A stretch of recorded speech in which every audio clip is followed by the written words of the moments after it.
JK Bangla. Please মা, আমাকে ছেড়ে দে। আমি তোর বাবা, আমার সাথে এমনটা করিস না। বাবা হয়ে মেয়ের ক্ষুধা মেটাতে পারো না? কেমন বাবা তুমি? তুই যদি এখন অন্য সাধারণ মানুষের মতো খেতে পারতি। কথা শেষ হওয়ার আগেই নিশি তার প্রিয় 4টি লাইন কবিতার ভঙ্গিমায় বলতে শুরু করে। আমি পিপাসিত, শিহরিত গুঞ্জন, আমার প্রিয় রক্ত আর প্রিয়জন।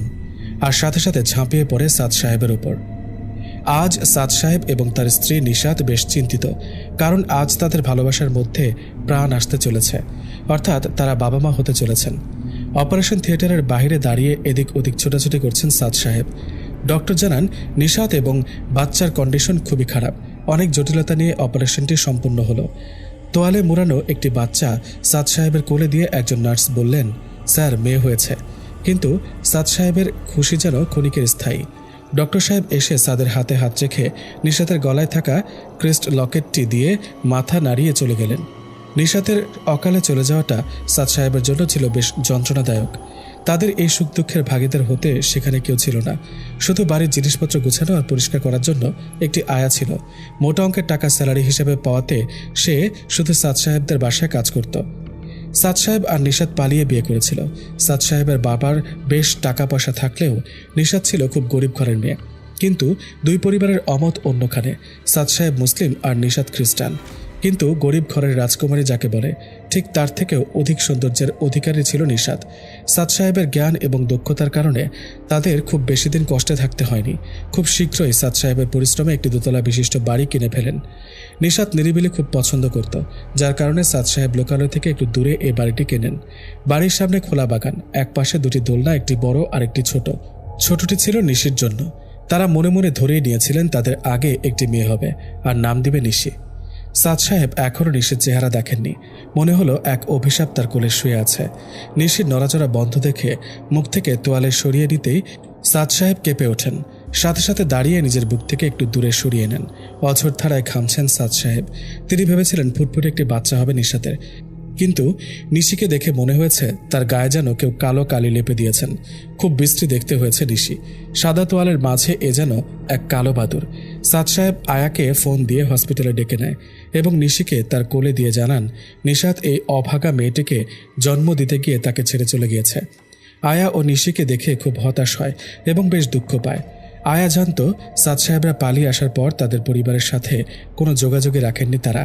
আর এও জানে তিনি কাউকে কথা জানাবেন না, কারণ সাদ সাহেব ছিলেন খুব জেদি একজন মানুষ। আয়া তার নিজের পরিবারকে ডেকে নিয়ে আসে যাতে নিশাতের কবরের ব্যবস্থা করা হয়। আব্বু, আব্বু, মানুষের রগের নুডলস খেতে কেমন হয়? নিশির কথাতে ঘোর কাটে সাদ সাহেবের। 5 বছরের বাচ্চার মুখে এমন কথা শুনে একটুও বিব্রত হননি তিনি, কারণ নিশি যখন থেকে কথা বলতে শিখেছেন তখন থেকে এমন প্যারানর্মাল কথাবার্তা বলে আসছে। জানি না মামনি, কিন্তু তুমি যদি এই সবটুকু নুডলস শেষ করো তাহলে তোমাকে মানুষের রগ আর ধমনের নুডলস করে খাওয়াবো। ইয়ে, হ্যাঁ। দেখতে দেখতে 5টি বছর কেটে গেল এবং সাদ সাহেব বুঝতে পারেন নিশি অন্য সব মেয়েদের চেয়ে অনেকটাই আলাদা, তাই তিনি নিশিকে সবসময় চোখে চোখে রাখেন। কিন্তু নিশির কণ্ঠ হয়েছে বেশ মিষ্টি, অনেকটা কোকিলের স্বর যাকে বলে, আর খুব শান্ত স্বভাব তার। এই পর্যন্ত নিশির যতবার ঘুম ভেঙেছে সে কখনো কাঁদেনি। অন্যান্য বাচ্চারা দিনে যেখানে 36 বার কান্না করে সেখানে নিশি একবারও কান্না করেনি। ঘটনাটি সাদ সাহেব লক্ষ্য করলেও সেদিকে তেমন একটা ধ্যান দেননি তিনি। সাদ সাহেব অনেকবার চেষ্টা করেছেন নিশিকে বাইরে ফেলে আসার, কিন্তু নিশাতের কথা মনে পড়ায় আর এমনটি করার সাহস তার মনে জুটল না। একদিন দিনের বেলায় ঘরে চোর আসে। নিশি হাঁটতে শিখেছে সবে। সাদ সাহেব তা বুঝতে পেরে এক কোণে লুকিয়েছিলেন। যেই চোর নিশি রুমে প্রবেশ করল, সাদ সাহেব পেছন থেকে একটা ফুলের টব নিয়ে জোরে আঘাত করেন। সাথে সাথে সে মাটিতে অজ্ঞান হয়ে পড়ে আর মাথা ফেটে রক্ত বের হতে শুরু করে। রক্ত গড়িয়ে নিশির খাট অবধি পৌঁছে যায়। ঠিক তখনই নিশির হঠাৎ ঘুম ভেঙে যায়। সে হামাগুড়ি দিয়ে ফ্লোরে নেমে রক্তের ওপর বসে পড়ে আর সে যতখানি সম্ভব রক্ত হাত দিয়ে তুলে রক্তের স্বাদ নিতে লাগলো। সাদ সাহেব তাড়াতাড়ি আয়াকে ডেকে সেখান থেকে নিশিকে সরিয়ে আনে আর পুলিশে ইনফর্ম করে দেয়। সাদ সাহেব প্রথমে এটিকে খুব সাধারণভাবে নেন, কিন্তু ঘটনা ঘটল এর পরের দিন সকালে। আয়া নিশিকে যে না খাবার মুখে তুলে দিয়েছিল তার ডান হাতের কবজির রগ বরাবর নিশি সেখানে কামড় বসিয়ে দেয় এবং যতক্ষণ না পর্যন্ত রক্ত বেরিয়ে আসছে ততক্ষণ কামড়ে ধরেছিল। নিশির চোখগুলো খুব কালচে বর্ণের হয়ে আসছে ধীরে ধীরে। আয়া তা দেখে খুব জোরে চিৎকার করে। সাদ সাহেব নিশির রুমে ঢুকতে যাবেন এমন সময় আয়া তাকে ধাক্কা দিয়ে মাটিতে ফেলে দেয় আর সেখানে কাজ করবে না বলে চিৎকার করতে করতে পালিয়ে যায়। সাদ সাহেব নিশির দিকে তাকিয়ে দেখেন নিশি চুপচাপ মাথা নিচু করে বসে আছে আর তার বিছানায় ছিল ফোঁটা ফোঁটা রক্ত, কিন্তু তার শরীরে কোনো রক্তের দাগ নেই। নিশির হাত পেছনে, সে কিছু একটা লুকাতে চাইছে। সাদ সাহেব নিশির পেছনে গিয়ে দেখেন নিশির হাতে একটি রুমালের মতো কাপড় আর সে এটা দিয়ে কিছু একটা ঢাকতে চাচ্ছে। সাদ সাহেব রুমালটি হাতে নিতে খেয়াল করলেন রুমালটি রক্তে ভেজা আর সেটি খুলতেই সেখানকার ভেতর থেকে বেরিয়ে আসে একটি ছিন্ন বিচ্ছিন্ন হাতের আঙুল। সাদ সাহেব সেদিন খুব ঘাবড়ে যান, এত ছোট্ট বয়সে এত হিংস্রতা তার মেয়ের মাঝে দেখে। এরপর আজ তার 5 বছর, এর মাঝে অনেক ঘটনাই ঘটেছে, যেমন বাসার ছাদের কবুতরের মাথা হাত দিয়ে টেনে ছিঁড়ে ফেলা, জীবিত টিকটিকিকে ব্লেন্ডার মেশিনে ব্লেন্ড করা। তার চেয়ে বেশি অবাক করার বিষয় হলো সে তার কণ্ঠে একটা সুর তৈরি করেছে যা সে গুনগুন করে গাইলেই কোথা থেকে যেন সব বড় বড় ইঁদুর চলে আসতো আর তার সে এগুলোকে খুব বিশ্রীভাবে হত্যা করত। তার এসব অভ্যাস পরিবর্তন করতে তিনি তাকে সবসময় বাসার খাবারে অভ্যস্ত করার চেষ্টা করেন, কিন্তু কয়েকদিন ঠিক থাকলেও আবার সে আগের মতো আচরণ করে। সাদ সাহেব চাইলে বড় বড় ভালো ডাক্তার দেখাতে পারেন, কিন্তু কেন যেন তিনি সবার থেকে আড়াল করে রাখতে চাইলেন নিশিকে। বাসায় এ পর্যন্ত অনেক আয়া রাখা হয়েছে, কিন্তু নিশির অত্যাচারে কেউ বেশি দিন টিকেনি। আজকে সাদ সাহেব মানুষের রগের নুডলসের কথা শুনে বেশ বিপাকে পড়লেন। যে করেই হোক তার ধ্যান হটাতে হবে। নিশি কখনো সাদ সাহেবের কাছে কোনো কিছুর বায়না করেনি বা কোনো কিছু খুঁজেও নি, অবশ্য তার প্রয়োজন পড়ে না। মনে মনে নিশিকে ঘেন্না করলেও উপরে নিশির সাথে সবসময় ভালো সময় কাটান সাদ সাহেব। সাদ সাহেব নিশি বলে ডাক দিলেন। নিশি শুধু চোখ তুলে তাকালো। তোমাকে আজকে একটা জিনিস দেব। কি? প্যাকেট থেকে নিশাতের ক্রিস্ট লকেটটি বের করে তিনি নিশির গলায় পরিয়ে দেন। এটা তোমার মায়ের। কথাটি বলে তিনি নিশিকে অনেক গল্প শোনান। নিশি শুধু চুপচাপ শুনে যায়, কারণ তার মাথায় শুধু এখন একটি জিনিসই ঘুরপাক খাচ্ছে, যে করে হোক মানুষের রগের নুডলস খেতে হবে। রাতে নিশি ঘুমিয়েছে কিনা তা দেখতে সাদ সাহেব রুমে প্রবেশ করলে সেখানে নিশিকে দেখতে পাননি। হঠাৎ তার বুকটি ধুপ করে ওঠে। এত রাতে কোথায় গেল নিশি? সারা বাড়ি খুঁজেও তিনি নিশিকে পাননি। একসময় মনে পড়ে ছাদে দেখা হয়নি। ছাদের কাছাকাছি যেতেই সাদ সাহেব নিশির কণ্ঠ শুনতে পায়। কার সাথে যেন ঝগড়া করছে সে। সাদ সাহেব ছাদের দরজার আড়ালে লুকিয়ে শুনছেন। কি হলো তোমাদের? তোমরা চুপ কেন? তোমাদের বলেছিলাম আমার জন্য একটা মানুষ এনে দিতে, তাও পারলে না। এখন আমি রগের নুডলস কি দিয়ে খাবো? সাদ সাহেবের মাথা বেয়ে ঘাম ছড়ছে। নিজেকে আড়ালে রেখে ছাদে একটু উঁকি দিয়ে দেখার চেষ্টা করেন। তিনি দেখতে পান কয়েকটা বাদুড় ছাদে রেলিংয়ে বসে আছে আর ডানা নাড়ছে। হঠাৎই ধপাস করে একটা বাদুড়কে জাপটে ধরে মেরে ফেলে নিশি। বাকি সব বাদুড় উড়ে পালিয়ে যায়। নিশির হাতে থাকা বাদুড়টি খুব ছটফট করছিল আর চেঁচাচ্ছিল, তবে বেশিক্ষণ ছটফট করতে হয়নি তার। নিশি একটি বড় হাঁ করেই বাদুড়ের মাথাটি এক কামড়ে ছিঁড়ে ফেলে। দেহটি মাটিতে ফেলে দিতেই তা উড়াল দেওয়ার চেষ্টা করে। কাটা মুরগির মতো ছটফট আর ঘুরপাক খেতে খেতে একসময় প্রাণ চলে যায়। নিশি দরজার দিকে তাকাতেই সাদ সাহেব সরে আসেন। নিশির মুখ দিয়ে কালচে বর্ণের রক্ত পড়ছিল। সাদ সাহেব ঘেন্নায় সেদিকে আর দেখতে পারেননি, কিন্তু শব্দ শুনে মনে হচ্ছিল নিশি বাদুরটির বাকি অংশগুলো খেয়ে ফেলেছে। সাদ সাহেব সেখানে হতে এক প্রকার পালিয়ে আসলেন। পরের দিন সকালে তিনি নিশির রুমে গিয়ে দেখেন গভীর ঘুমে ঘুমাচ্ছে সে। নিশিকে ঘুমালে দারুণ দেখায়, কালো হলেও অনেক মায়া আছে তার চেহারায়, কিন্তু ঘুম ভাঙলে এ যে এক হিংস্র শিশু তা বুঝে ওঠা মুশকিল। ঘড়িতে তখন দুপুর 12টা। নিশির ঘুম ভাঙে। এদিকে সেদিক তাকিয়ে সুর ধরল। কিছুক্ষণের মধ্যেই কয়েকটা বড় সাইজের ইঁদুর তার বিছানার ওপর উঠে এলো। সুর থামাতেই আচমকা এক থাবাতে সে একটি ইঁদুর ধরে ফেলল। ইঁদুরটির বড় লেজ নিশির হাতকে পেঁচিয়ে ধরেছিল। নিশি তাতে বিরক্ত বোধ করল এবং এক টানে তার লেজ ছিঁড়ে দূরে ছুঁড়ে মারল। ইঁদুরটি চেঁচামেচি করছিল। সে তার মুখ দুটি হাঁ করে মাছ দিয়ে চিড়ে ফেলল। ইঁদুরটির দেহ মাঝখান দিয়ে সোজাসুজি 2 ভাগে বিভক্ত হয়ে নিশির 2 হাতে চলে আসলো। নিশি তার চিরায়ত দেহর মাঝে খুঁটিয়ে খুঁটিয়ে দেখতে লাগলো। না, এখানে তো রগের মতো কিছু দেখছে না। ধুর! ইঁদুরটির ভেতরের অংশ একটু জিভ দিয়ে চেটে বাইরে ছুঁড়ে মারল। এসব কিছুই তার ভালো লাগছে না। নিজের হাতের কবজিতে থাকা রগের চামড়ার উপর জিভ দিয়ে চাটতে চাটতে নিচে নেমে এলো। সাদ সাহেবকে সে কোথাও দেখতে পেল না। হঠাৎ মনে হলো সে হয়তো বেসমেন্টে গিয়েছে। সাদ সাহেব তার প্রায় সময় বেসমেন্টে কাটান, কিন্তু নিশির তা নিয়ে কোনো মাথা ব্যথা নেই। তার বাবা কি করেন না করেন বা বেসমেন্টে কেন এত দীর্ঘ সময় কাটান সে ব্যাপারেও সে কখনো জানতে চায়নি। অবশ্য একবার ভুলবশত সেখানে পৌঁছে গেলে সাদ সাহেব তাকে খুব বকাবকি করেন। নিশি ডাইনিং টেবিলে বসে আছে। সাদ সাহেব একটু পরেই সেখানে এসে হাজির হন। কি মামুনি, নাস্তা দিয়েছে বুয়া? অনেকটা নিচু স্বর করে নিশি বলল, তুমি বলেছিলে আমাকে রগের নুডলস খাওয়াবে। হ্যাঁ, খাওয়াবো তো। তার আগে আমাকে একটা প্রমিস করতে হবে। কি প্রমিস আব্বু? রগের নুডলস খাওয়ার পর আমি তোমাকে যা যা খেতে দিব সেগুলোই খাবে, অন্য কিছু খাওয়া চলবে না। নিশি হেসে মাথা নাড়িয়ে হ্যাঁ সম্মতি জানায়। এদিকে জ্যাক বাংলাদেশে এসেছে ট্যুরের জন্য। এই নিয়ে অনেক দেশে সে ঘুরেছে, তবে একা একা। কাউকে সঙ্গী হিসেবে নেওয়াটা জ্যাক বোঝা মনে করে। তবে খুব বুদ্ধিমান সে। যে দেশে ভ্রমণ করবে তার ভাষা আগে পুরোপুরি শিখে নেয়, যাতে তাতে কোনো ঝামেলাতে না পড়তে হয়। বাংলাদেশে নেমে বাড়ি ভাড়ার জন্য অনলাইনে সার্চ করতে লাগলো। অনেকগুলো বাড়ি দেখার পর অবশেষে তার একটি বাড়ি খুব পছন্দ হয়েছে। দোতলা বাড়ি, নিরিবিলিও আছে। একটি ক্যাব ভাড়া করে সে বাড়িটিতে চলে আসে। বাড়িটির সামনে এসে অনলাইনে দেওয়া নম্বরটিতে ফোন দেয় Jack. Hello sir, I am Jack from America. Hello, yes sir, আমি অনলাইনে আপনার বাড়িটি দেখেছিলাম ভাড়ার জন্যে। বাহ, আপনি তো খুব ভালো বাংলা বলেন। তা কোথায় আপনি এখন? In front of your home. Okay okay, stay there, I will be here in 2 minutes। Okay sir. Saad সাহেব বাড়ির গেটে আসতেই জ্যাককে দেখতে পান। মাথায় টুপি, কাঁধে ব্যাগ, চোখে চশমা আর দেখতে সাদা চামড়ার বড়সড় একজন আমেরিকান। সাদ জ্যাককে নিয়ে ভেতরে আসেন এবং তাকে নিচতলায় তার রুম দেখিয়ে দেন। নিশি দূরে দাঁড়িয়ে হাসছে আর জ্যাককে এক নজর দেখছে। সাদ সাহেব কয়েকদিন আগে অনলাইনে তার বাড়িটি ভাড়া দিবেন বলে বিজ্ঞাপন দেন। সাইটটি ছিল যারা বাহির থেকে দেশে ট্যুর করতে আসবে তাদের জন্য, আর সেখানে বাড়ি ভাড়ার বিজ্ঞাপন দেন সাদ সাহেব। জ্যাক ফ্রেশ হয়ে আসলে সাদ সাহেব তাকে পুরো বাড়িটি ঘুরে দেখান, সাথে নিশির সাথে পরিচয় করিয়ে দেন। কিন্তু নিশি আড়াল হতে জ্যাককে দেখতে থাকে। সাদ সাহেব জ্যাককে জানান রাতে যেন সে তাদের সাথে খাবার খায়। ঘড়িতে রাত 10টা। নিশি জ্যাকের রুমে পর্দা ফাঁক করে লুকিয়ে তাকে দেখার চেষ্টা করলো। জ্যাক তখন ইয়ারফোন লাগিয়ে গুগলের আশেপাশের কোথাও ঘুরতে যাওয়ার জায়গা আছে কিনা তা দেখে নেয়। হঠাৎ দরজার দিকে নজর দিতেই সে লক্ষ্য করলো কালো দুটি চোখ আড়াল হতে তাকে দেখছে। উঠে দাঁড়াতেই সাদ সাহেব সেখানে এসে হাজির হন। তখন নিশিকেও দেখতে পায় জ্যাক। ভেতরে আসনি কেন নিশি?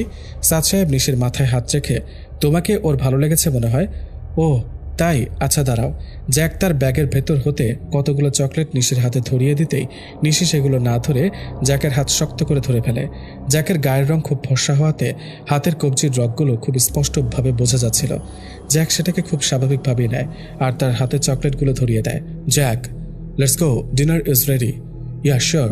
ডাইনিং টেবিলে খাবার খুব সুন্দর করে সাজানো। অবশ্য 1 ঘন্টা আগেই সব রেডি করে কাজের বুয়াকে পাঠিয়ে দিয়েছেন সাদ সাহেব। জ্যাক, শুরু করো। আপনারা খাবেন না? না, আমি একটু ডায়েট করছি, আর নিশির তো সে অনেক আগেই খাওয়া হয়ে গিয়েছে। জ্যাক আর কথা না বাড়িয়ে খাওয়া শুরু করলো। প্রচণ্ড রকমের ক্ষুধা লেগেছে জ্যাকের। ডাইনিং টেবিলে জ্যাক আর নিশি সামনাসামনি বসেছে। নিশির এভাবে জ্যাকের দিকে তাকিয়ে থাকা এবার একটু বিরক্তির কারণ হলো। অন্তত খাওয়ার সময় কেউ এভাবে তাকিয়ে থাকলে খাবারটা ঠিকভাবে হজম হয় না। তুমি আর একটু খাবে? নিশি চুপ করে এক দৃষ্টিতে তাকিয়ে রইল জ্যাকের দিকে। সাদ সাহেব গলা ছেড়ে, না সে খাবে না, বরং নষ্ট করবে এখন খেতে দিলে। আপনাদের বাংলাদেশি খাবার কিন্তু খুব মজার, আরও একটু দেব? না হয়েছে, ব্যাস ব্যাস, পেট একদম ভরে গেল। ওয়াশরুমটা এদিকটায় না? জি। জ্যাক ওয়াশরুমের দিকে এগোলো। তুমি জ্যাকের দিকে এভাবে তাকিয়েছিলে কেন? বারে, তার ক্ষুধা লেগেছে, সে গপাগপ সব খেয়ে নিল, আর আমার ক্ষুধা লাগলো তাই আমি আমার খাবারের দিকে তাকিয়েছিলাম। ছোট্ট এ বাচ্চার মুখে এই কথা শুনে খুব অবাক হন সাদ সাহেব, কারণ নিশি কেমনে বুঝলো যে তার জন্যই এত আয়োজন করা হয়েছে। জ্যাক ফ্রেশ হয়ে তার রুমে চলে এলো। সাদ সাহেব, আর ইউ দেয়ার? ইয়াস। একটু এদিকটায় আসবেন? জি বলুন। দরজার লকটা কাজ করছে না, আর অনেক জার্নি করে এসেছি তো একটু রিল্যাক্স হয়ে ঘুম দিব। সে কি, আবার নষ্ট হয়ে গেল? আচ্ছা, আজকে রাতটা একটু ম্যানেজ করে নেন, আমি কাল সকালে ঠিক করিয়ে নিব। ওকে। নিশি তখনও একবার এদিকে আর একবার ওদিকে ছোটাছুটি করে জ্যাককে দেখার চেষ্টা করছিল। জ্যাক নিশির এসব আচরণ আর 10টা স্বাভাবিক বাচ্চার মতোই নিল। আব্বু আব্বু, আমি যাই? না এখন না, আরও একটু সময় লাগবে। প্রায় 10 মিনিট হওয়ার পর সাদ সাহেব জ্যাকের রুমে উঁকি দিলেন। খাবারে মেশানো ঔষধে কাজ করেছে। ঘুমের মাঝে অজ্ঞান হয়ে আছে জ্যাক। রান্নাঘরে ছড়িয়ে আছে। লাগবে না আব্বু, তুমি যে ক্রুশটি দিয়েছিলে তা আমি ধারালো করে রেখেছি, এটা দিয়ে কাজ চালিয়ে নিব। সাদ সাহেবের মনে হলো সে যেন এক বড় প্রফেশনাল সিরিয়াল কিলারের সাথে কথা বলছেন। নিশি দাঁতগুলো বের করে একটা মিষ্টি হাসি দিয়ে পা টিপে টিপে জ্যাকের রুমে প্রবেশ করল। জ্যাক নিশ্চিতভাবে গভীর ঘুমে আচ্ছন্ন হয়ে আছে। নিশি প্রথমে জ্যাকের মাথায় কয়েকবার হাত বুলিয়ে দেয়, তারপর নিজের গলা হতে ক্রুশের লকেটটি বের করে হাতে নেয়। লাইটের আলোতে খুব চকচক করছিল ক্রুশটি। তা দিয়ে জ্যাকের একটি হাতের কনুই থেকে শুরু করে কবজি অবধি সোজাসুজি বরাবর একটি টান দেয় নিশি। সাথে সাথে ভেতর থেকে রক্ত উঠে আসে। জ্যাকের কোনো নড়াচড়া নেই, শুধু শ্বাস প্রশ্বাস আছে তার। হাতের কাটা অংশের মাঝে নিশি 2 হাত ঢুকিয়ে হাতের চামড়া আর মাংস 2 দিকে চিরে ফেলে। গল গল করে রক্ত বেরিয়ে আসে ভেতর থেকে। নিশি তার মাঝে নাক ডুবিয়ে তার গন্ধ নেওয়া শুরু করে। এখনও রগ কাটা হয়নি। রগ ধরে একটি টান দিতে তার শরীর ঝাঁকুনি দিয়ে ওঠে। জ্যাক মারা যাচ্ছে। কিছুক্ষণ পা দুটি এদিক ওদিক ছোড়াছুড়ি করার পরই জ্যাকের শরীর নিস্তেজ হয়ে আসে। নিশি খুব নিখুঁত ও যত্ন সহকারে জ্যাকের গায়ের চামড়া ছাড়াচ্ছে। সবটাই আড়াল হতে দেখছিলেন সাদ সাহেব। মেয়ের এমন নৃশংসতা থেকে তার ঘেন্নায় বমি চলে আসে। প্রায় 2 ঘন্টার মতো লাগলো জ্যাকের শরীরে চামড়া ছাড়ানো শেষ। নিশির কালো শরীরে লাল রক্তে তাকে খুব বিশ্রী ও ভয়ঙ্কর দেখাচ্ছিল।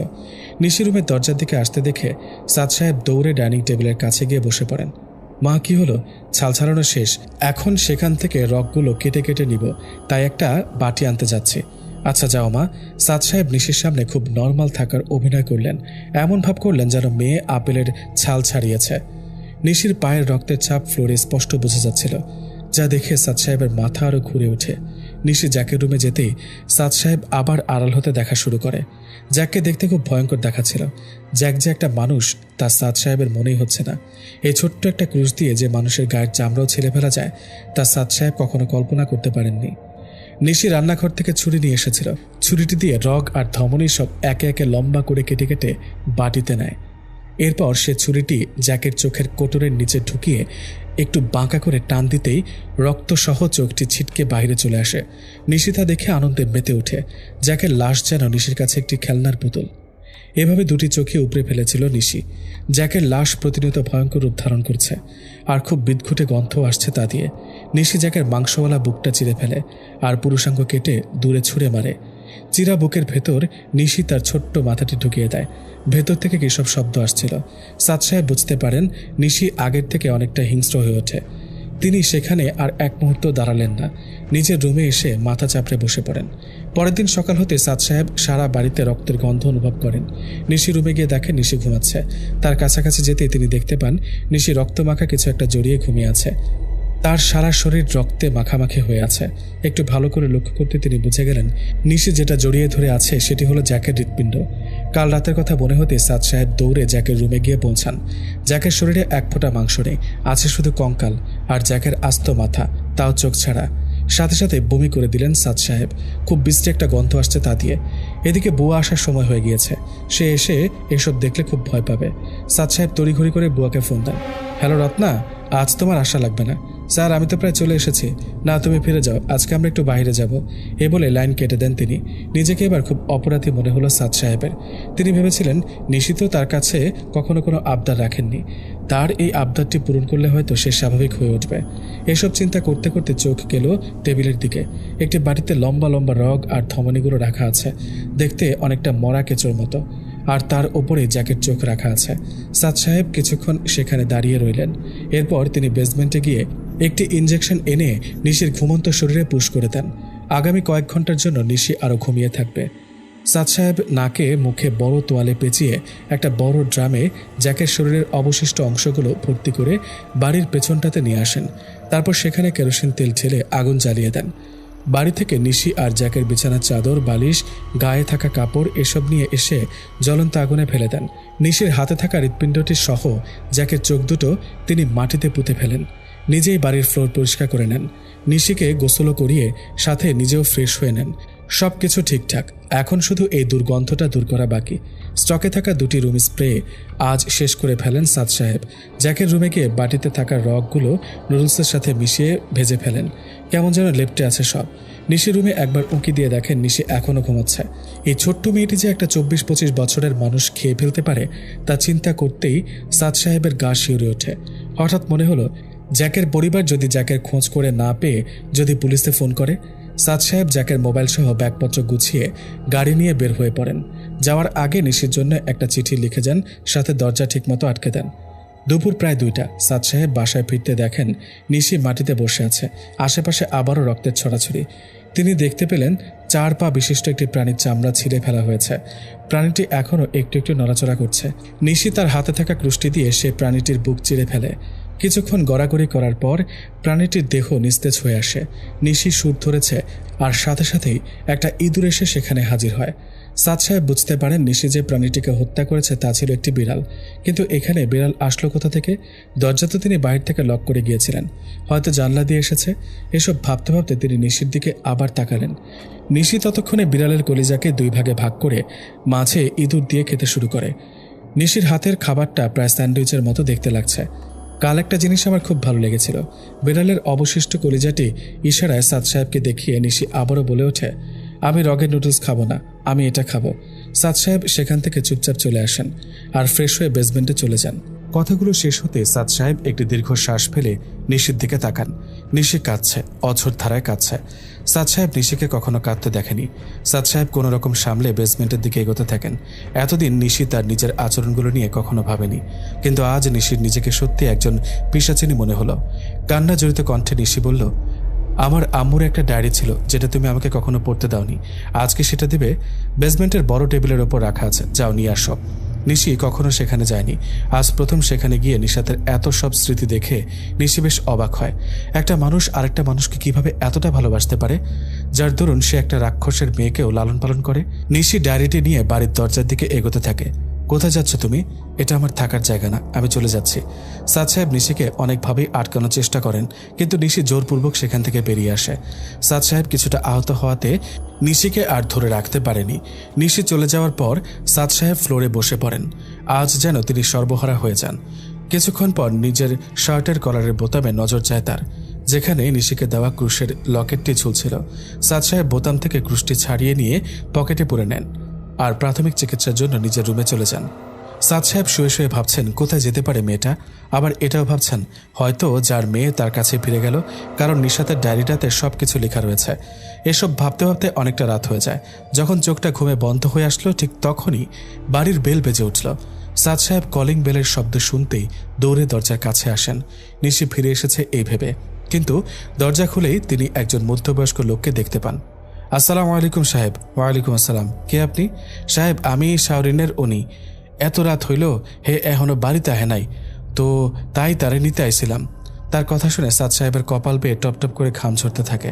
একটু গলা ছেড়ে সাদ সাহেব বলেন, কিন্তু শাওরিন তো সেই বিকেলবেলা চলে গিয়েছে, বলল আজ তার শরীরটা ভালো লাগছে না, আগামী মাসের টাকাটাও নিয়ে গেল। কেন, সে বাসায় যায়নি? কি বলেন সাহেব, সে তো এখনো বাসায় ফিরে নাই সাহেব। ভেতর থেকে গন্ধ হইতেছে, কোনো ইন্দুর টিন্দুর মরছে নাকি? আরে, তোমার বউ এখনো বাসায় ফেরেনি আর তুমি এখানে গন্ধ শুকছো? তোমার বউকে ফোন করো। সাহেব, কাল আমাদের বিবাহ বার্ষিকী, সে নিশ্চয়ই অন্য বাড়িতে গেছে কাম করে টেহা নিতে। ওই যে দেখলেন না, আপনার থেকেও যে নিল। কথাটি শুনে সাদ সাহেবের বুক ধক করে ওঠে। নিজেকে এবার শেষ করে ফেলতে ইচ্ছে করে তার। লোকটার মুখে উজ্জ্বল হাসি সাদ সাহেবের বুকটা কুকড়ে খাচ্ছিল। আচ্ছা সাহেব, আমি তাহলে এখন যাই। সাদ সাহেব সেখানে দাঁড়িয়ে থেকে লোকটির চলে যাওয়া দেখছিল। নিশিকে যে করেই হোক খুঁজে বের করতে হবে, না হলে যে এমন আরও মাসুম জীবন চলে যাবে। নিশি হাঁটতে হাঁটতে বাড়ি থেকে অনেকটা দূরে চলে এসেছে। রাতের কয়টা বাজে তার জানা নেই, কিন্তু আশেপাশের অবস্থা দেখে মনে হচ্ছে রাত অনেক হয়েছে। মাঝে মাঝে রাস্তায় একটা দুইটা গাড়ি দেখা যাচ্ছে। সামনে রাস্তার পাশে একটা বেঞ্চ দেখতে পায় নিশি, আর তাড়াতাড়ি সেখানে গিয়ে বসে পড়ে। বেঞ্চের পাশে ছিল ল্যাম্পপোস্ট। ল্যাম্পপোস্টের আলোতে নিশির নজর ডায়েরিতে ভালোভাবে পড়ে। সে ডায়েরিটি পড়া শুরু করে। একে একে সবটা পড়ে ফেলে সে। সাদ সাহেব যা যা বলেছেন সবটাই এখানে লেখা আছে। তবে নিশির জন্য সবথেকে দারুণ খবর হলো সেখানে জঙ্গলটির ঠিকানা রয়েছে। নিশি মনস্থির করে যে সেখানে যাবে, আর এর মাঝে যে করে হোক তাকে স্বাভাবিক থাকতেই হবে। এসব ভাবতে না ভাবতে সে অনুভব করে তার ঘাড়ে কেউ একজন স্পর্শ করছে। বসা থেকে তাড়াতাড়ি উঠে দাঁড়ায় নিশি। পেছনে ফিরতে দুজন ছেলেকে দেখতে পায় সে। ছেলেগুলোকে দেখতে অনেকটা নেশাগ্রস্তদের মতো দেখাচ্ছিল। এ মেয়ে, আজকে রাতে রানী হবে আমাদের? আরে ভাই, ও তো রাজি আছে, না হলে একলা একটা মেয়েকে এত রাতে বাড়ির বাইরে বের হয়? নিশি তাদের সামনে খুব হাত জোর করে মিনতি করে যাতে তাকে ছেড়ে দেয়। নিশির মনে অনেক হিংস্রতা জাগলেও সে স্বাভাবিক থাকার চেষ্টা করে। একজন নিশির হাত থেকে ডায়েরিটি নিয়ে ছুঁড়ে মারে, অন্যজন নিশিকে জোরপূর্বক ব্রেঞ্চেতে শোয়ায়। নিশি নিজেকে ছাড়ার আপ্রাণ চেষ্টা করে, শেষে নিজের চোখ বুঝে নেয়। আরে ভাই, বলেছিলাম না মেয়ে রাজি। মেয়ে তো তাই তো ওই একটু ন্যাকামো করছিল আর কি। নে ভাই, শুরু কর। নিশির উপরে থাকা ছেলেটি নিশির মুখের কাছে মুখ আনতেই নিশির চোখ খুলে। কালো বর্ণের চোখ দুটো ল্যাম্প পোস্টের আলোতে ঝলমল করছিল। সাথে সাথে নিশি ছেলেটির নাক কামড়ে পুরো নাকটা ছিঁড়ে মুখের ভেতর নিয়ে আসে। ছেলেটি নিজের নাকের কাটা অংশসহ মুখ চেপে চিৎকার করে উঠে পড়ে। আরে ভাই, কি হলো? জিহ্বাতে কামড় বসিয়েছে নাকি? দ্বিতীয় ছেলেটি তার কথা শেষ করে যখন নিশির দিকে এগোলো, নিশি তখন ওই নাকটি চিবিয়ে খাচ্ছিল আর তার মুখ বেয়ে রক্ত পড়ছিল। এমন চিত্র ছেলেটি আগে কখনো দেখেনি। তার প্যান্ট বেয়ে প্রস্রাব গড়িয়ে রাস্তাকে ভিজিয়ে দিচ্ছিল। নিশি তা দেখে একটা মুচকে হাসি দিল। নোংরা করে দিলি তো? এখন তোর নিচের অংশটা খাই কি করে বলতো? ছেলেটি হাউমাউ করে কান্না শুরু করে দিল। প্লিজ আপু, প্লিজ আমাদের ছেড়ে দাও, আর কখনো কোনো মেয়েদের সাথে এসব করবো না, এসব কি চোখ তুলেও তাকাবো না। আরে জানিস, আমিও এতক্ষণ ভাবছিলাম মানুষ খাওয়া ছেড়ে দেব, আমিও ভালো হয়ে যাব। ঠিক তখনই তোরা এলি। একটা থু দিয়ে নিশি নাকের কঞ্চি হাড্ডি ফেলে দিল। নাক হারানো ছেলেটি তো বেচারা বসে বসে কাঁদছে। নিশি দ্বিতীয় ছেলেটিকে জানায় যদি সে বাঁচতে চায় তাহলে নিশি যা বলবে তা করতে হবে। নিশি নিজের গলায় হাত দিতেই খেয়াল করে ক্রুশটি তার গলায় নেই। এদিক ওদিক খুঁজেও সে ক্রুশটিকে খুঁজে পায়নি। কাপা কণ্ঠে ছেলেটি বলল, আপু কিছু খুঁজছো? না কিছু না। তোদের ব্যাগে কি কি আছে রে? কই কই কিছু না তো। বলবি নাকি খাওয়া শুরু করবো তোদের? এই তো কয়েকটা মদের বোতল, ছুরি আর কিছু এমনি জিনিসপত্র। দে ছুরিটা দে। ছুরির কথা শুনতেই দুজনে আবারও কেঁদে ওঠে। তোরা কি বাঁচতে চাস না নাকি? দিচ্ছি। ছুরি নিশির হাতে আসতেই নাক কাটা ছেলেটিকে বেঞ্চে এসে বসতে বলে। দ্বিতীয় ছেলেটির হাতে ছুরি ধরিয়ে দিয়ে নিশি নাক কাটা ছেলেটির হাত পেছন থেকে আটকে রাখে। সাথে সাথে দুজনেও আবার চিৎকার করে ওঠে। দেখ, চিৎকার করবি, দুজনেই মরবি। আর তুই, হ্যাঁ, তোর জান যদি তোর কাছে প্রিয় হয় তাহলে আমি যেমনটা বলছি তেমনটা কর, না হলে একে ছেড়ে তোকে খাবো। নিশির কথা শুনে নাক কাটা ছেলেটি নিজেকে ছাড়িয়ে নেওয়ার অনেক চেষ্টা করে, কিন্তু নিশির শক্তির সাথে কিছুই পেরে উঠছিল না। শোন, এখন ওর জিভ কেটে নে। দোস্ত, আমাকে ক্ষমা করে দিস। ছেলেটির সাথে সাথে ছুরি দিয়ে নিশির মুখে আঘাত করে। নিশির মুখ অনেকটা কেটে যায়, কিন্তু কাটা অংশগুলো আবারও ভরে যেতে থাকে আর নিশির মুখ আগের মতো স্বাভাবিক হয়ে যায়। নিশি তখনও ছেলেটিকে খুব শক্তভাবে ধরেছিল। নিশিকে আঘাত করা ছেলেটি এবার খুব জোর চিৎকার দিয়ে কাঁদতে থাকে। ও মা গো রে মা, আর করবো না। ও মা গো, ও মা, আমি ওর জিভ কাটবো, আমাকে ছেড়ে দাও। আল্লাহ রে, বাঁচাও আমাকে। এই তোর নাটক শেষ হলে এবার কাজে আসি। ও মা গো, দোস্ত আমাকে ক্ষমা করে দে, প্লিজ জিভ বের কর তোর। কিন্তু সে কিছুতেই মুখ খুলছে না। এবার দ্বিতীয় ছেলেটি আর কাটা নাকের অংশে হাত দিতেই সে জিভ বের করে চিৎকার করে, আর সাথে সাথে অন্য ছেলেটি তার জিভ টান দিয়ে বের করে ছুরি দিয়ে একটা কোপ দিয়ে তার হাতে নিয়ে আসে। অন্য ছেলেটি বেশ ছটফটিয়ে ওঠে, কিন্তু নিশির শক্তিতে সে বেশি নড়াচড়া করতে পারে না, শুধু গলা ছেড়ে চিৎকার করতে থাকে। এবার তুই সেটা তোর মুখে দে, মুখে দিয়ে এক পাশে দাঁড়িয়ে থাক। ছেলেটি আর কোনো কথা বলে না, চোখ বন্ধ করে কাটা জিভটি মুখে দিয়ে এক পাশে দাঁড়িয়ে পড়ে। নিশি ছেলেটিকে ছেড়ে দিতে ছেলেটি উঠে দাঁড়ায়। মুখ দিয়ে অঝরধারায় রক্ত পড়ছিল তার। নিশি জিভ মুখে নিয়ে দাঁড়িয়ে থাকা ছেলেটির হাত থেকে ছুরি কেড়ে নিয়ে জিভ কাটা ছেলেটির পায়ের রগ কেটে ফেলে। দুজনে সমানেই কেঁদে চলেছে। একজন গলা ছেড়ে কাঁদছে, অন্যজনের মুখের ভেতর জিভ থাকায় মুখের ভেতরই শব্দ করে কাঁদছিল। নিশি ছেলেটির ডান হাতের ওপর বসে একে একে আঙুলগুলোর ওপর কোপাতে শুরু করে। ছেলেটি বাম হাত দিয়ে নিশিকে অনেক ধাক্কাধাক্কি করে, কিন্তু কোনো কাজই হয়নি। নিশি একে একে ছেলেটির সব আঙুল কেটে ফেলে। বৃদ্ধা আঙুল কাটতে একটু সময় লেগেছে তার। কয়েকবার কোপ দেওয়ার পর কাটা স্থানে অনেকবার ছুরি চালাতে হয়েছে নিশির। দাঁড়িয়ে থাকা ছেলেটি এই নিয়ে কয়েকবার প্রস্রাব করে দিয়েছে।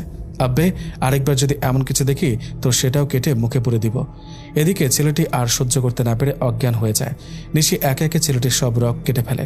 নিশি ছুরি দিয়ে ছেলেটির বুক ছিঁড়ে হাতিয়ে হাতিয়ে হৃৎপিণ্ড ছিঁড়ে বের করে আনে। হৃৎপিণ্ডটি কেমন যেন একটু নড়াচড়া করছিল, আর এদিকে ছেলেটির শরীরও নিস্তেজ হয়ে আসে।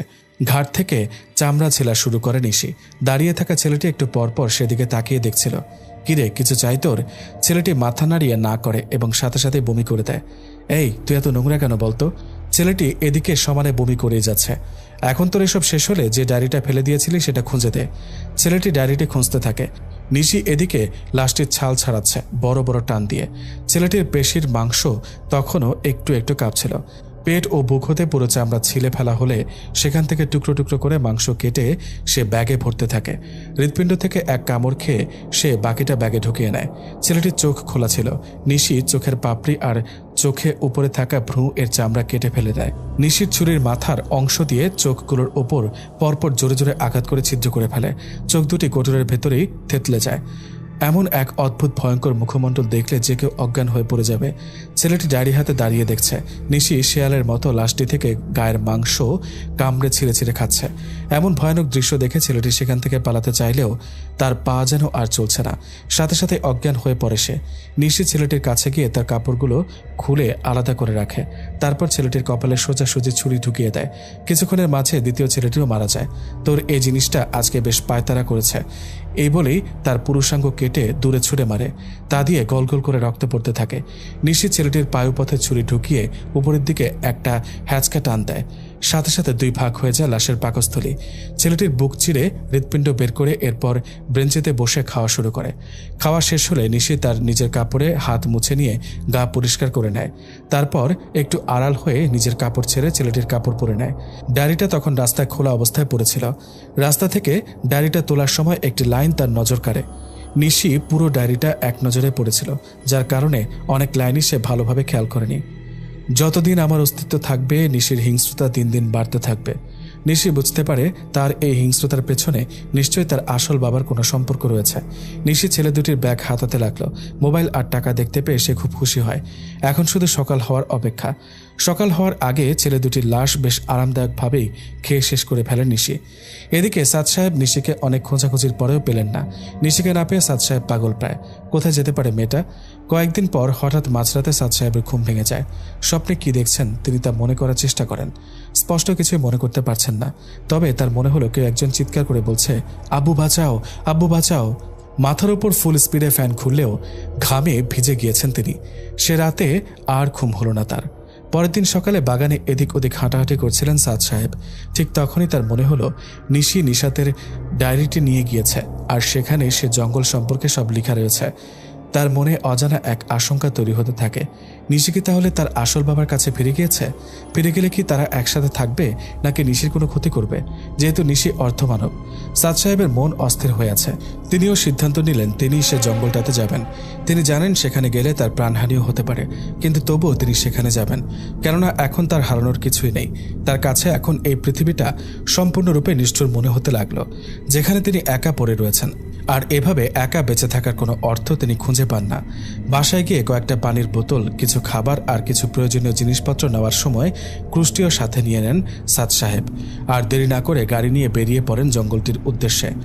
কয়েক ঘন্টার মধ্যে তিনি সেখানে পৌঁছে যান। ভেতরে গাড়ি নিয়ে যাওয়া সম্ভব ছিল না। গাড়ি থেকে নেমে ভেতরে হাঁটতে থাকেন তিনি। সব কিছু সে আগের মতোই আছে, কিচ্ছু বদলায়নি। দেখে সাদ সাহেব বেশ অবাক হন।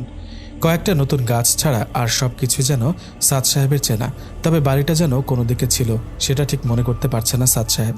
হাঁটতে হাঁটতে প্রায় অনেকটা ভেতরে চলে এসেছেন তিনি।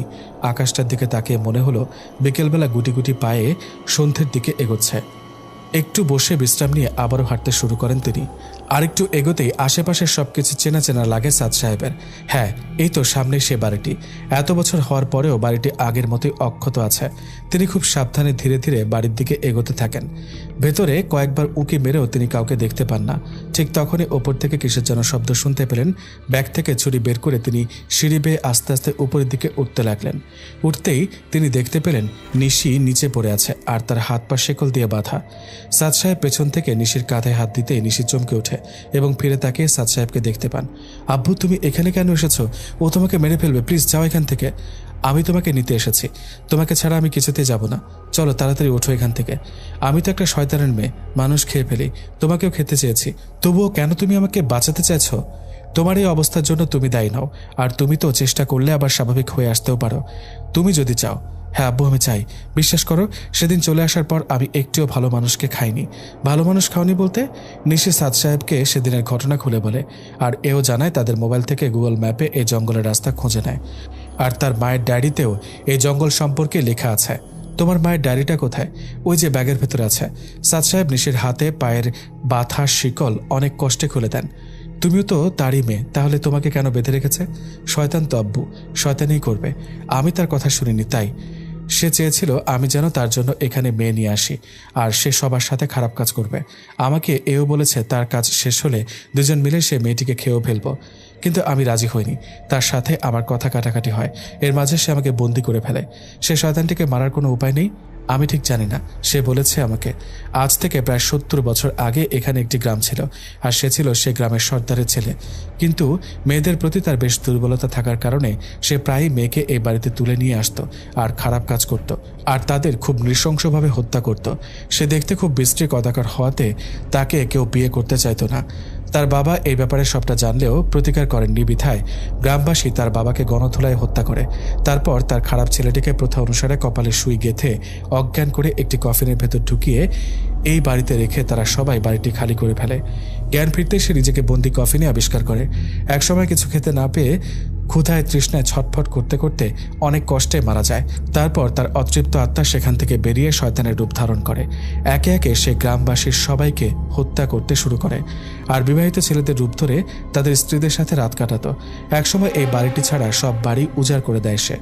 শেষে গ্রামটি একটি জঙ্গলে পরিণত হয়। সব কথা শোনার পর সাদ সাহেব বলল, আমাদের মনে হয় এখানে আর এক মুহূর্ত থাকা ঠিক হবে না, রাত হয়ে আসছে। কোথায় যাওয়া হচ্ছে শুনি? পেছন থেকে কথাটি শুনে দুজনেই বেশ চমকে যায়। পেছনে তাকাতে তারা দেখতে পায় একটি কঙ্কালের মতো মানুষ, যার গা দিয়ে পচা মাংস খসে খসে পড়ছে আর তার কপালে একটা ছোট ফুটো দিয়ে হলুদ রঙের হালকা আভা বেরিয়ে আসছে। গন্ধে সাদ সাহেবের বমি চলে আসে। দেখো, তুমি আমার সাথে যা ইচ্ছা করো, কিন্তু ওনাকে যেতে দাও। হ্যাঁ, সাদ সাদ সাদ, আমি জানতাম তুমি আসবে। শুনেছি তোমার নিশাত নাকি মারা গিয়েছে। বুঝলে, সেদিন তোমার নিশাতকে কাপড় খোলার সময় দেখে ফেলি, আর যেহেতু আমার বাড়ি, তার উপর একটু তো আমার অধিকার ছিল। শয়তান, তোর কারণে নিশাত আজ বেঁচে নেই। সাথে সাথে সাদ সাহেব শূন্যে ভেসে ওঠে। সাদ সাহেব নিজের গলা চেপে ধরে আছে। নিশি দৌড়ে শয়তানটির উপরে ঝাঁপিয়ে পড়ে। দুজনেই গড়িয়ে নিচে পড়ে যায়। সাথে সাথে সাদ সাহেবও উপর থেকে মাটিতে আছড়ে পড়ে। তিনি দৌড়ে নিচে আসতে দেখেন নিশির উপর শয়তানটি বসে অনেক বড় মুখ করে নিশির মাথা তার মুখের ভেতর ঢুকিয়ে ফেলতে থাকে। সাদ সাথে সাথে সেখানে পড়ে থাকা ভাঙা টেবিলের কাঠ দিয়ে শয়তানটির মাথায় জোরে আঘাত করে, কিন্তু তাতে কিছুই হলো না। নিশিকে ছেড়ে এবার সে সাদ সাহেবের দিকে এগোতে থাকে। এদিকে নিশিও বেশ হিংস্র হয়ে ওঠে। নিশি শয়তানটির উপর ঝাঁপিয়ে পড়ে গা থেকে ঝলসে থাকা মাংসগুলো টেনে ছিঁড়ে খেতে থাকে। শয়তানটির চিৎকারে নিশি আর সাদ সাহেবের কান যেন ফেটে আসছিল।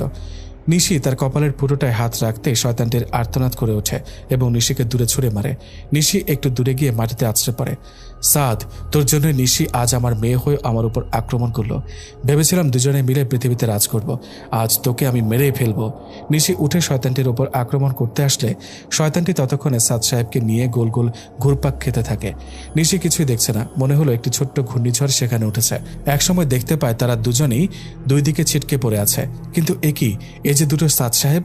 নিশি বুঝে উঠতে পারছে না কে যে আসল সাদ সাহেব। আমি আসল সাদ। না নিশি, ওর কথা একদম শোনো না। নিশি, তুমি আমার দিকে তাকাও। না না নিশি, ও তোমাকে বশ করে ফেলবে, তুমি সেদিকটা দেখবে না। নিশির সামনের দুই দিকে দুজন সাদ সাহেব। নিশির আসল সাদ সাহেবকে যে করেই হোক বাঁচাতে হবে। ঠিক তখনই সে খেয়াল করলো ডান দিকের সাদ সাহেব মাথা নাড়িয়ে ইশারা দিল, আর সাথে সাথে নিশি মাঝ বরাবর দৌড় দেয়। তাদের দুজনেরই কাছাকাছি আসতে ডান দিকের সাদ তার পকেট থেকে ক্রুশটি নিশির হাতে ছুঁড়ে মারে। ক্রুশটি হাতে নিতেই নিশি বাঁ দিকে সাদ সাহেবের কপালের মাঝ বরাবর ক্রুশটি দিয়ে আঘাত করতেই শয়তানের আসল রূপ বেরিয়ে আসে। শয়তানটির কপালে চলতে থাকা হলুদ আলোয় পুরো বাড়ি আলোকিত হয়ে ওঠে। এই তুই কি করলি বলেই শয়তানটির গায়ের মাংস গরমে টকবক করতে থাকে। নিশি ক্রুশটি টান দিয়ে নিয়ে সেখান থেকে সরে আসে। শয়তানটি বসে চিৎকার করছে, বাড়িটি ভেঙে যাচ্ছে। সাদ সাহেব এর মাঝেই ওপর থেকে নিশাতের ব্যাগটা নিয়ে আসে, যাতে ছিল নিশাতের ডায়েরিটি। এরপর নিশির হাত ধরে বাড়িটি থেকে বেরিয়ে আসতেই বাড়িটি ভেঙে ধুমড়ে মুচড়ে যায়, আর এক হলুদ আলোর রশ্মি আকাশের দিকে উঠে যেতে থাকে। হলদে আলোতে আশপাশের সবকিছু দিনের মতো দেখাচ্ছে। সাদ সাহেব নিশির দিকে তাকাতে তিনি দেখতে পান নিশি মাটিতে শুয়ে পড়েছে, আর তা থেকে কালো ছায়ার মতো কি যেন সব উড়ে যেতে থাকে। আব্বু, আমি মনে হয় মারা যাচ্ছি, আমাকে ক্ষমা করে দিও, তোমাকে অনেক কষ্ট দিয়েছি। সাদ সাহেবের চোখ বেয়ে অশ্রু গড়াতে থাকে। সাদ সাহেব কিছু না বলে অজ্ঞান নিশিকে কোলে তুলে নেন। এরপর জঙ্গল থেকে বের হওয়ার রাস্তা খুঁজতে থাকেন। প্রায় সকাল হয়ে গেল। সাদ সাহেব রাস্তার ধারে তার গাড়িটি দেখতে পান। আজ খুব সুন্দর ঝলমলে সকাল দেখতে পান সাদ সাহেব। নিশির গা খুব গরম হয়ে আসছে। রোদের আলো নিশির গায়ে সরাসরি পড়তে সাদ সাহেব দেখতে পান নিশির গায়ের রং পরিবর্তন হয়ে এসেছে। নিশি আগের মতো কালো নেই, খুব ফর্সা গায়ের রং। চেহারার দিকে তাকাতে তিনি যেন হুবহু নিশাতকে দেখতে পান। নিশাতের মতোই দেখতে হয়েছে নিশি। নিশি আস্তে আস্তে চোখ খুলে দেখে সাদ সাহেব গাড়ি ড্রাইভ করছে। আব্বু, আমরা পেরেছি। খুশিতে নিশি পাশ থেকে সাদ সাহেবকে জড়িয়ে ধরে। সাদ সাহেব গাড়ির ভেতরে থাকা লুকিং গ্লাস নিশির দিকে করে দেন।